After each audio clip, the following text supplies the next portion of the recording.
And welcome to the Morgan Mission. Today, man, we got somebody very, very influential, man, in the entrepreneur, business professional world, man, Mr. Gilberto Herra. Man, how you doing today? I'm good, brother. How you, man? It's been a minute since we locked in. Man, It's good to see you, bro. Man, most definitely, man. You've been doing some great things, man, and it's a big salute to you. Man, I appreciate it. Yeah, man. Salute to you too, and everything that you doing, man. So it ain't just about me. I see you making moves and progressing, and you doing this. So that's all that matters. Man, thank you, man. So let's get into it, man. For the people who might not know you, let's start off with where you from. Man, so I was born in Panama. When I say that, people that aren't familiar, they'll say Panama, Florida, Panama City, Florida. And I was born in Panama City, Panama, the country, which is in Central America between Colombia and Costa Rica, so we right in the middle. I was born there, stayed there till I was maybe 7 or so. Then me and my grandmother came to Brooklyn, New York, grew up in New York, and then my last years of high school, I spent it in Birmingham, Alabama. And I've been here, Florida, Atlanta, a couple places, but this is home now. So a little bit of everywhere. Okay. What are some of the biggest differences between the North and the South? One, y'all drink sweet tea, we drink iced tea. Man, it's just culture, man. You got, so the South still, has close ties to the stuff that happened back in the day, civil rights, so you get a lot of history. The North is kind of a little more removed from that. When I grew up in New York City, bro, we ain't know none of this stuff that I learned here by, living in the Civil Rights District and visiting 16th Street Baptist Church and the Civil Rights Institute and all that, being in the Bible Belt. You know what I mean? Up there, in New York, bro, we was just trying to get money and get fly.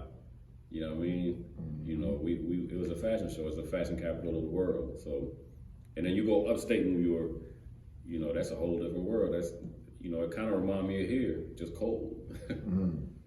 Yeah, so that's the biggest difference, man. It's just more rich in history and tradition and things of that nature. When I first moved here, like you go to New York, bro, you say yes, ma'am, or yes, sir, or any of that, they looking at you like you crazy. Yeah. Like here, it's just, that Southern hospitality is real. Man, well, like, okay, so with that being said, so it was a culture shock a little bit. A little bit, come on, bro. I came from a place, so my high school in New York had 7,000 students. My high school was 7 floors. Then I came to Huffman High School. Then, mind you, I come from the fashion capital of the world.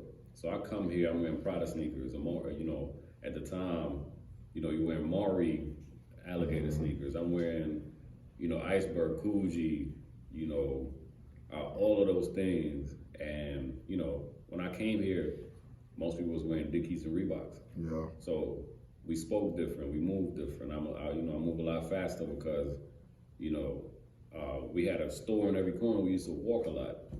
Here, you got to drive everywhere. So it was just a little different. Definitely a lot different. Then, the way you eat. This is the first place that I saw. I was like, yo, y'all eat rice for breakfast? Like, that's crazy. But, I ain't never ate grits until I moved here. Mm. Believe it or not, I ain't eat a taco until I moved here. So because I'm Hispanic, a lot of people assume that everybody in the Hispanic culture eat tacos. Bro, I didn't eat a taco until I moved to Alabama. Wow. Yeah. That's wild. And I give it to you that fashion, because we got to get into that.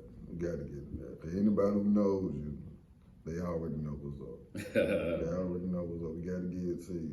So with that in business, because we would say you dress for success, but it's a little bit different. Can you tell us a little bit more about what kind of influence your style outside of just being from New York? How did you make that business swag your own? I never really sat down and thought of it because I've always, tried to stand out with how I dress. I got best dressed in high school. So if I really had to think about it, man, I really picked up a suit because I worked at a bank.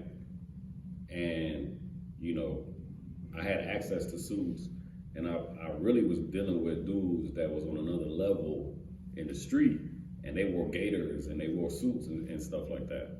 You know, like my stepdad, that my mom was married to, he wore a lot of dress clothes.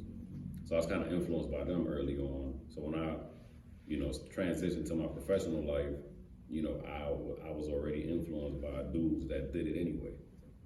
I just kind of, their pants were super wide, so we slim them up a little bit. So that's the only thing that I did is just kind of, put my own little style on it. Okay. And was it? I would say okay, because now you do a lot of work with entrepreneurs, business professionals, the Alabama Google coach. When did you transition into that from being a banker to? Yeah.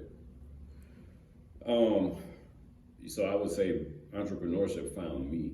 It was not something that I necessarily thought I was going to do. So when I left banking, I got into sales because I spoke Spanish at the bank. Naturally, they had me as a banker. And I did a lot of things where I was cold calling, knocking on doors. So that's a skill that I picked up that I took elsewhere. I did everything from retail sales, door to door. The people that stand up in Walmart that sell you cable, I was their trainer. So I was training them how to do that. So then eventually that led me into selling marketing. When I was selling marketing, I was investing in real estate, and I'm about to just go real estate full time, about to leave this alone completely. But the people that I was working with still wanted to work with me, no matter the company that I was working for. And that's when I had to figure it out on my own. So that's what led me to where I am today. And, because I knew how to market, I always knew how to market myself. I understood branding and, how people think and the algorithms way before most people because I studied this stuff for a long time.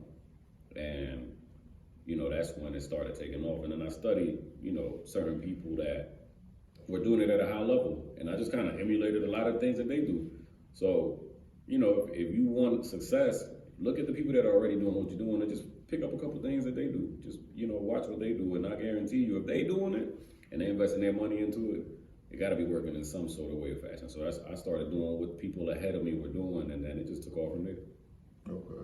And did you go to college or? I did, but I went to a trade school.